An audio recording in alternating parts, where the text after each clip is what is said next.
We have some breaking news. The Florida Fish and Wildlife Conservation Commission just identified the 85-year-old woman who died in yesterday's alligator attack in Fort Pierce. That's what the Florida TV news channels were reporting last week after an 85-year-old woman was attacked and killed by a huge alligator as she was walking her Shih Tzu dog named Trooper along the edge of a pond near her winter home in a retirement community in Fort Pierce, Florida, which is near Vero Beach on the East Coast north of West Palm. The story and the video of the attack have made headlines around the world. You may have even seen photos of the poor woman. Gloria Serge was American. She lived at Spanish Lakes Fairways 55-plus community for the last 20 years, and I put the link to see some of the stories in our show notes. While I was visiting family in Florida last week, it was all anyone was talking about at the pool and the water aerobics class. But for Toronto's Jay Mandelker, it wasn't just a story on TV. Mandelker never expected that his annual winter holiday as a snowbird would put him right in the center of things because he is president of the Homeowners Association in the women's community. And the incident had him liaising with local police and with Florida wildlife officials and the other traumatized property owner snowbirds to make sure the area is safe from further attacks from other gators. So to say you shouldn't go to Florida because there are alligators and it's dangerous, would you say I'm never going to a beach because there are 1 or 2 people killed by sharks a year? No. You just have to be cautious. I'm Ellen Besner, and this is what Jewish Canada sounds like for Tuesday, February the 28th, 2023. Welcome to the CJN Daily. It's a podcast of the Canadian Jewish News, sponsored by Metropium.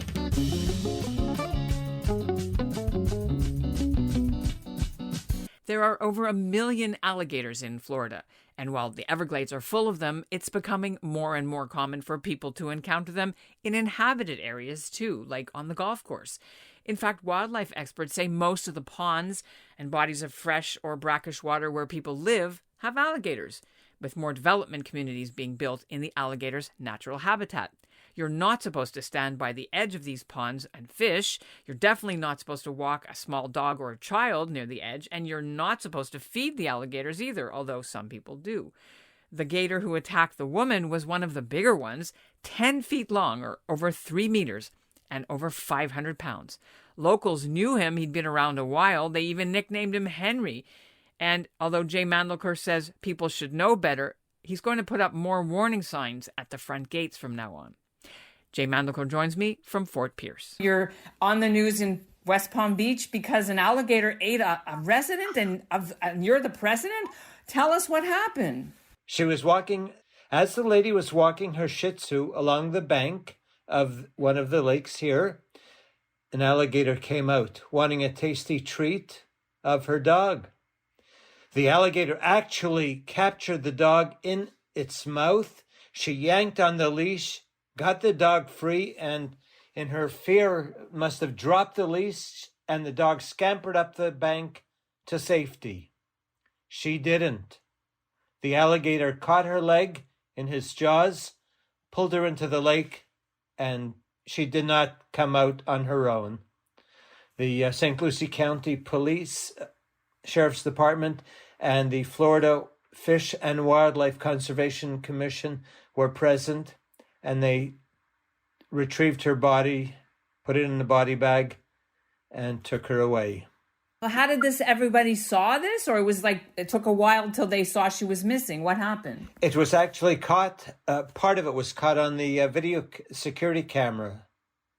And a neighbor heard screaming, ran to her bedroom window, saw it, and this neighbor recorded part of it with her cell phone. Like she didn't have any time to go rescue her, or was there no one that could help her? The lady who was watching from her bedroom window called 911.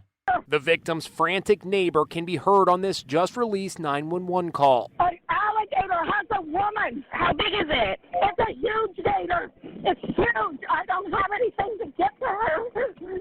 The authorities were, of course, dispatched, but by the time they arrived, it was too late.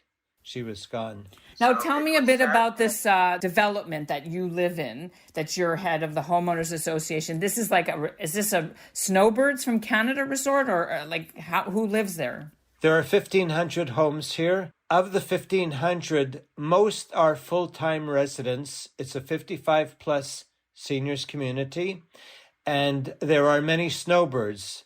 There are probably more license plates from Quebec and some from Ontario than all other states other than Florida. Tell me about this is the first time an alligator's ever been spotted there, or what's the situation? It is definitely not the first time an alligator has been spotted. We do see them from time to time. Generally, they stay away from humans. But in the afternoons, you may find them basking, because they are cold-blooded reptiles, basking in the sunlight to warm their bodies. But they don't chase us. If you're walking along the edge with what looks to be a tasty treat, such as a dog or cat or small child, they don't feel inhibited. They will come up and grab it. So it's common knowledge that in Florida, where there's water, there are alligators. So you must stay away. Don't walk near the edges. There are lots of ponds, waterways by the golf courses. And sometimes when people are out on the fairways, they will spot alligators, but they keep their distance. In Florida, as you know, many people have guns. So perhaps they are less intimidated than we Canadians are. Because if I asked the major who addressed us from the Florida Wildlife Commission yesterday, well, if we see one and it looks like we're in danger, are we allowed to shoot it? Because I know we're not allowed hunting wildlife. He said, you are permitted to protect yourself. The humans are at the top of the chain, and you may do what is necessary to preserve your life.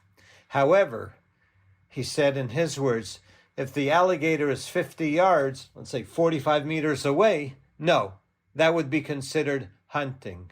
That doesn't pose an immediate danger. So that would be forbidden. And of course, they would always do an investigation afterwards. I was going to say, so you had a big meeting after this happened, and you said, I read about 200 people were there. Was any more found in this development resort? Yes, that alligator wasn't the only one. The day after, they caught 2 more, and yesterday, another one. And they pulled them out and took them away. The first one that they got, the one that killed the lady, was euthanized. I don't know what they're going to do about the other 3, if they'll be rehabited somewhere else, or if they will be turned into handbags and shoes and alligator meat. How do the people and your neighbors and the people you're responsible, how are they reacting to this? One of the fellas, probably a fellow who may have been 80 years old, stood up, and he was angry, vociferously saying, how can you allow this to happen? You see them, you shoot them, you kill them, you take them away. They're a danger to society. And then there were other people who said, look, we have moved here. We came from the north, we came from Florida. We know that there are alligators here. They were here first. You can't just kill everyone because you see it. So what we have to do, and I suggested that we post more signs, although everybody should know that in Florida, where there's water, there are alligators. Expect it. So be cautious. But we'll probably post some more signs, at least at the entrance of our development, so that people will read it and hopefully bear in mind the necessity for caution. Is there going to be like a funeral or a memorial for this poor lady, or what's the story? When I started last night's meeting, the HOA meeting, after we always started with the Pledge of Allegiance, and then I asked in honor of Gloria Serge that everybody bow their heads for a moment of silence to honor her. We did do that. Whether the family is planning something, I'm not aware. How big an alligator was it? Do they know if it was like a male, a female? Do they know anything? I don't know the sex of the alligator, but it is about 10 feet long. In Florida, it's considered that if an alligator is at least 4 feet long and posing a problem, I'm using the word problem, not even a danger, it could then be considered a nuisance alligator. And in that case, you may call and they will come to see and perhaps trap it. If it's only 3.5 feet long, a meter long, you don't touch it and Hope it doesn't touch you. So you've been coming down to this place for how many years, Jay? Well, I've been coming to Florida since 2015 as a snowbird. So one day my wife and I were driving along. We saw a billboard for Spanish Lakes Fairways with the price of a single-family house with a one-car garage. That was unbelievable. So I took the phone number and I called, and I was right. The price was unbelievable. She said, it's an old sign. The price is now X $1,000 more. And I started looking online, and I was able to buy a detached 3-bedroom house with a 2-car garage for the price that I sold my condo in Delray Beach. So I moved north. It's not the cosmopolitan center of Yiddishkeit in Florida. So I was, between you and me and our readers, somewhat reluctant. As a matter of fact, let me tell you this. I took the residence directory. This was just before Passover when we first moved in, March a couple of years ago. And I saw the name Deborah Levine. Levine, oh, a Landsman, good, I'll give her a call. And being a total stranger and not wanting her to wonder or be nervous as to why I was calling, Mrs. Levine, good afternoon. My name is Jay Mandelker. My wife and I just moved into your development, and I was wondering, Mrs. Levine, if you might know where we could get kosher food for Passover. There was a pause, and then she answered me, well, not really. You see, I'm one of the goyim who live here. And then we both cracked up laughing. She said to me, Levine was her ex-husband's name. That's why she had it. But there were some other people. There's a fellow, Yale Goldberg, 89 years old, still working. He and I chatted, and I asked him, what are you doing the first night of Passover? Same as every night, sitting at home eating by myself. So I asked, would you like to come to our place for Seder night? He said, would I? Sure, thank you. He came over moments later with a bottle of Manischewitz wine, and then he returned that evening for Seder. And would you believe it, Ellen? Here I was with him at the table, my wife, and another couple of elderly people I invited. And at 70 years of age, I still had to ask the 4 questions as the youngest at the table. Okay, so you're a travel agent, Jay. You're not a wildlife wrangler or a president of, a city, a mayor, but now you have to deal with something that is life and death, and it's very, very scary. How did you cope with this so far? You're on vacation. I'm an empathetic individual, and I'm also realistic as to what must be done, what should be done. And I never look to reproach people. For example, at the end of the meeting, somebody said something, and I said, look, I'm not like these lawyers you see advertising on TV or the billboards here. Hey, call us. We sue for anything.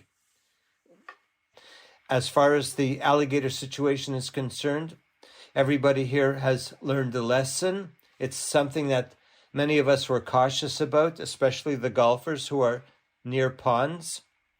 And in the state of Florida, there are 60-some counties. Every one has alligators. And in the 60 years that they've been keeping track, 26 people have been killed by alligators.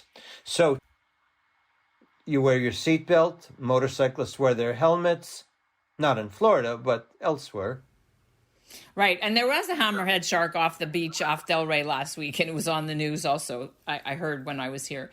I think this is so upsetting, and my heart goes out to all of the people who are dealing with this in your development. We'll stay in touch to see what happens next. I mean, so you found 3 more, they're gone, but people I'm sure are walking very carefully now.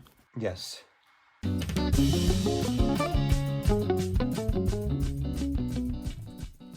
And that's what Jewish Canada sounds like for this episode of the CJN Daily, sponsored by Metropia.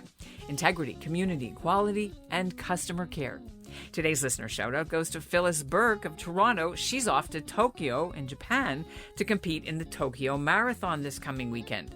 Burke is a master marathoner. She was on Canada's Maccabiah team this past summer in Israel. She competed in the 10K. She's ranked number 1 in her age category for half marathons in Ontario, but she's never done the Tokyo Marathon before.